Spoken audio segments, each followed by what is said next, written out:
한국 파이낸셜 에듀 배승입니다. 오늘은 최근 많이 판매되고 있는 최저 보증 이율형 종신보험에 대해서 한번 비교를 해보고요.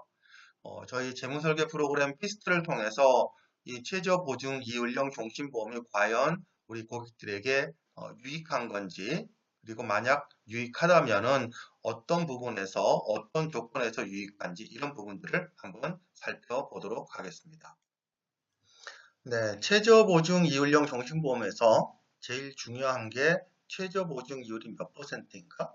그 다음에 추가 납입 조건은 어떤지 이런 부분이 제일 중요하죠.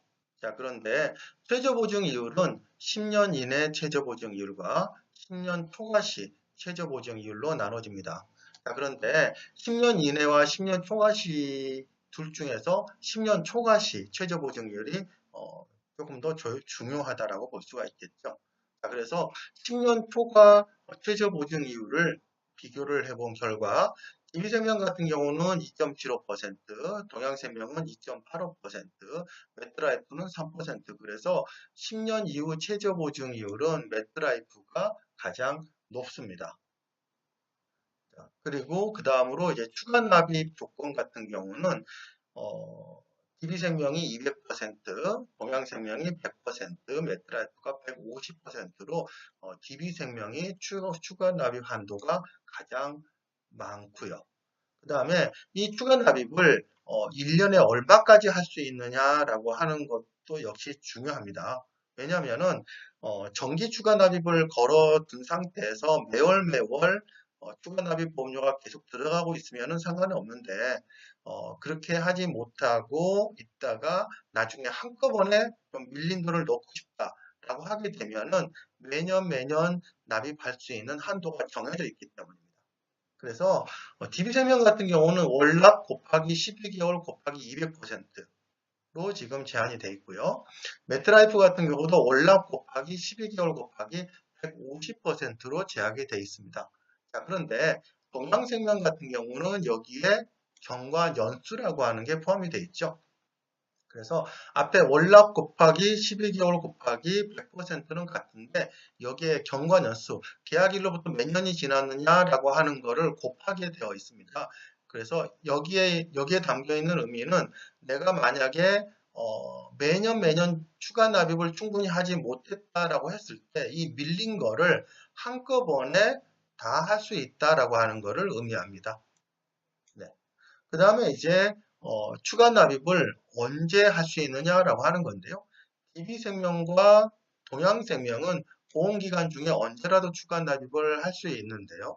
매트라이프 같은 경우는 상품 자체가 보증형과 무보증형으로 나눠져 있어서 우리가 지금 비교하고 있는 보증형 같은 경우는 납기 내에만 추가 납입을 할 수 있다라고 하는 제약 조건이 있습니다. 그래서 최저 보증 이율과 추가 납입 조건을 이제 다시 한번 비교를 해보게 되면은 최저 보증 이율은 매트라이프가 가장 높다. 추가 납입 한도는 DB생명이 가장 많다. 그 다음에 연간 납입 조건은 동양생명이 가장 좋다. 그리고 추가 납입할 수 있는 기간은 매트라이프가 상대적으로 조금 조건이 좋지 못하다. 이 정도로 요약을 해보실 수가 있을 것 같습니다.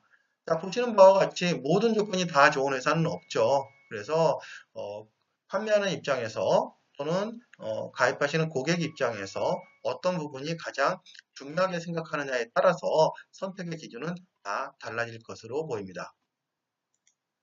자, 다음으로 이제 중도인출 조건을 한번 보겠는데요. 중도인출은 보시는 바와 마찬가지로 세 회사가 거의 비슷합니다. 네. 그 다음에 이제 의무납입 조건. 세 가지 상품 모두 다 보시는 바와 마찬가지로 유니버셜이죠. 그래서 의무납입 기간이 있는데 의무납입 기간은 모든 회사가 다 똑같이 2년으로 지금 지정이 되어 있고요. 조금 특징적인 부분은 여기 보시면은 DB생명 같은 경우는 특정 금리 상황 추가납 제한 문구 없음이라고 하는 문구가 있죠. 자, 동양생명이나 매트라이프 같은 경우는 설계서에 보시게 되면 특정 금리 상황에서는 추가 납입이 제한될 수 있습니다. 라고 하는 문구가 들어가 있는데 DB생명에는 그 문구가 없다라고 하는 겁니다. 네, 이번에는 이 세 회사 상품에 최저보증 이율을 적용을 했을 때 어느 회사 상품이 해지환급이 더 많은지 이런 부분에 대해서 한번 비교를 한번 해보도록 할 건데요. 먼저 설계 기준부터 말씀을 드리면은 설계 기준은 30세 여성 20년 납 기준으로 설계가 된 거고요. 그리고 여기 보시게 되면은 납입보험료가 10만 원도 있고 20만 원도 있고 또 뭐 30만 원도 이렇게 있죠. 자, 그런데 30만 원 중에 10만 원은 기본 보험료, 20만 원은 추가 납입 보험료고요. 20만 원 중에 10만 원은 기본, 10만 원은 추가 납입 보험료, 그리고 10만 원은 기본 보험료만 들어가고 추가 납입 보험료는 없는 걸로 이렇게 설계가 된 겁니다. 자, 그래서 만약에 30만 원을 보험료를 기본 보험료에 추가 납입 보험료 20만 원을 더해서 20년 납을 했다 라고 가정을 하게 되게 되면은 총 납입하는 보험료는 7,200만 원이 됩니다. 그래서 납입이 완료되는 시점에는 이제 해지환급이 8,470만 원이 되고요. 원금 대비 1,270만 원이 더 늘어 있게 됩니다. 자, 그리고 납입이 완료되고 나서 10년이 지난 시점, 즉 30년 계약일로부터 30년이 되는 시점이죠. 그렇게 되게 되면은 해지 환급금은 1억 1,077만 원이 돼서 납입한 원금 대비 3,877만 원이 더 늘어 있고요. 완납하고 나서 20년이 지난 시점, 결국 계약일로부터는 40년이 지난 시점이죠. 40년이 지난 시점에서는 해지환급이 1억 4,606만 원이 되고요. 납입한 7,200만 원 원금 대비 7,406만 원, 납입한 원금 정도가 더 늘어나 있는 것을 보실 수가 있습니다.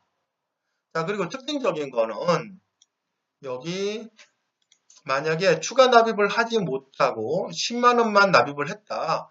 원래는 추가 납입을 뭐 이렇게 또는 이렇게 하려고 계획을 하고 또 그렇게 설명을 듣고 가입을 하셨는데 시간이 지나고 나니까 여력이 없거나 또는 관심이 없어서 그냥 추가 납입 보험료 없이 10만 원만 납입을 하셨다라고 하시게 되면은 납입이 완료되는 시점에서는 해지환급금이 납입 원금보다 202만 원이 더 적게 됩니다. 그리고 납입이 완료가 되고 나서 10년이 지난 시점, 즉 계약일로부터 30년이 지난 시점에도 410만 원만 불어있는 것을 보실 수가 있습니다. 그래서 만약에 고객이 최초에 계획했던 대로 이 종신보험의 고유의 목적이 아닌 종신보험의 고유의 목적인 사망보험금에 대한 목적이 아니라 저축에 대한 포커스를 더 많이 두고 이 상품을 가입하셨다가 추가 납입을 하지 못하시게 되게 되면은 본인이 계약하는 시점에 계획하셨던 그런 소비의 목적을 달성하지 못하시게 된다라고 하는 것을 보실 수가 있습니다. 자, 이제는 납입 보험료를 똑같이 20만 원에 맞춰서 비교를 한번 해보도록 하겠습니다. 기본 보험료 10만 원에 추가 납입 보험료 10만 원을 납입을 한다라고 가정을 하고 세 개 보험사를 다 동일한 조건으로 맞춰서 한번 비교를 한번 해볼 건데요. 자, 그랬더니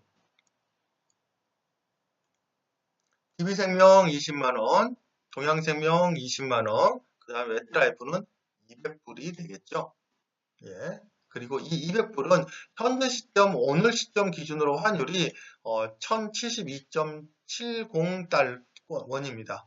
그래서 미화 200달러는 지금 원화로는 21만 4,540원에 해당이 되는 보험료입니다. 자, 그래서 이렇게 납입을 이제 기본 보험료 10만 원 하시고 추가 납입 보험료를 10만 원을 세 개 회사 모두 동일하게 했다. 이렇게 가정을 해서 계약일로부터 40년 시점 기준으로 보시게 되면은 DB생명은 9,074만 원, 그 다음에 동양생명은 9,348만 원, 메트라이프는 원화로는 지금 1억 182만 원이죠. 자, 일단은 해지 환급금 최저 보증 기준으로 했을 때 해지 환급금은 액면상으로는 매트라이프가 가장 많습니다. 예. 여기가 지금 납입 원금입니다. 이렇게. 네.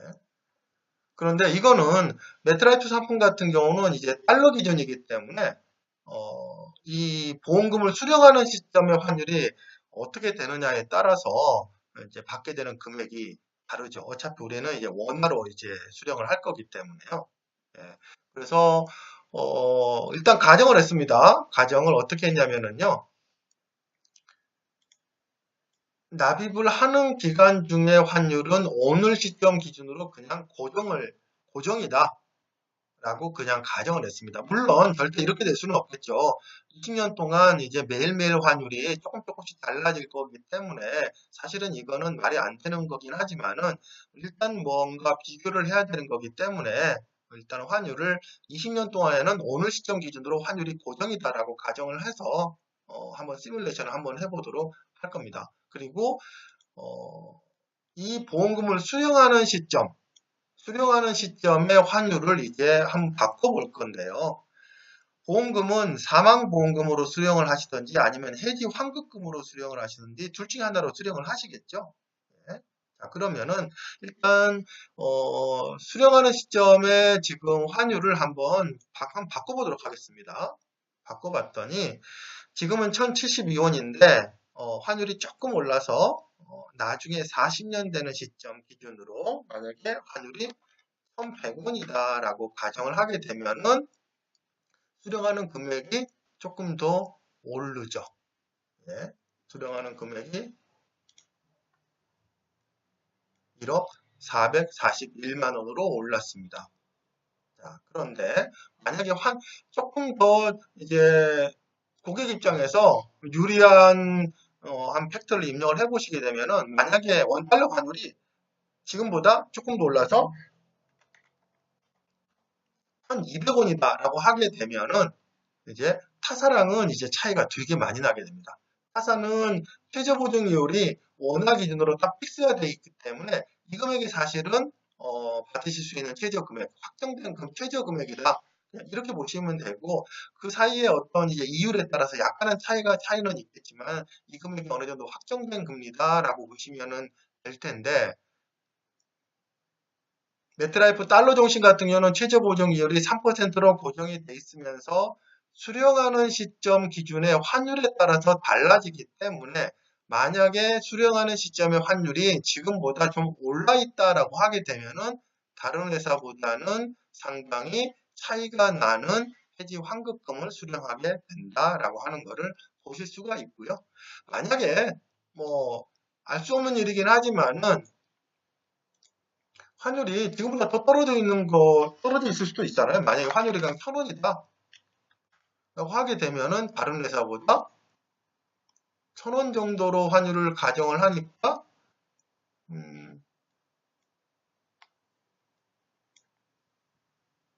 금액은 비슷한데, 근데 이제 보험료를 더 많이 내셨잖아요. 퍼센테이로 매트라이프는 84.3%,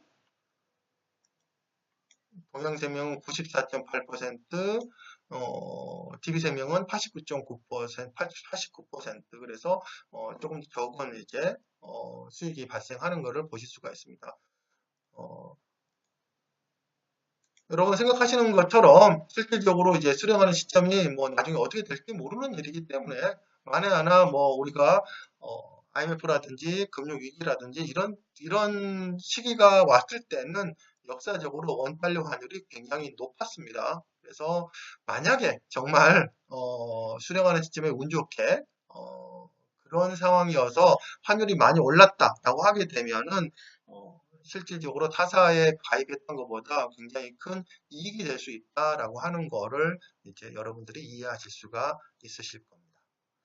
자, 그러면은 여기까지는 단순하게 각 보험회사별로 상품에 대한 비교 분석을 했고요. 그럼 과연 이게 고객에게 유익한지 이런 부분에 대해서 잠시 후 다시 말씀을 드리도록 하겠습니다.